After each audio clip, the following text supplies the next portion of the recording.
ஊதிய உயர்வு, பணி நிரந்தரம் உள்ளிட்ட கோரிக்கைகளை வலியுறுத்தி மாற்றுத்திறன் மாணவர்களுக்கான சிறப்பு பயிற்றுனர்கள் போராட்டத்தில் ஈடுபட்டுள்ளனர். தற்காலிக பணியாளர்களாக உள்ள பயிற்றுனர்கள் மாத ஊதியம் பெற்று வரும் நிலையில் சென்னை மெரினா கடற்கரையில் உழைப்பாளர் சிலை அருகே பல்வேறு கோரிக்கைகளை வலியுறுத்தி 100க்கும் மேற்பட்டோர் போராட்டத்தில் ஈடுபட்டனர். அனுமதியின்றி போராட்டத்தில் ஈடுபட்டதாக அவர்களை காவல்துறையினர் கைது செய்தனர்.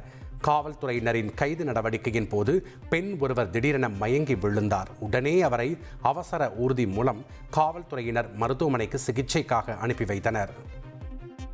ஃபேஸ்புக், இன்ஸ்டாகிராம் உள்ளிட்ட சமூக ஊடகங்களை முடக்கியதன் எதிரொலியாக நேபாளத்தில் இளைஞர்கள் நடத்திய போராட்டம் முடிவுற்ற நிலையில் காத்மண்டு மாநகரம் மீண்டும் இயல்பு நிலைக்கு திரும்பியது.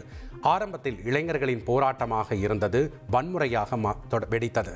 போராட்டம் முடிவுக்கு வந்த நிலையில் இயல்பு நிலைக்கு திரும்பிய காத்மண்டு நகரின் ட்ரோன் காட்சிகள் தற்போது வெளியாகி உள்ளன.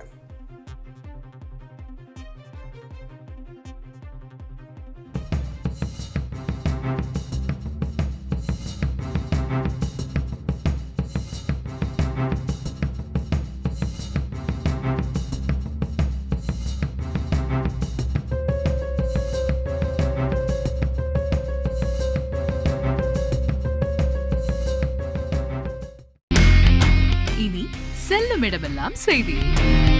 தந்தி டிவியின் வாட்ஸ்அப் சேனலை ஃபாலோ பண்ணினா செல்ல இருக்கும் இடமெல்லாம் செய்தி.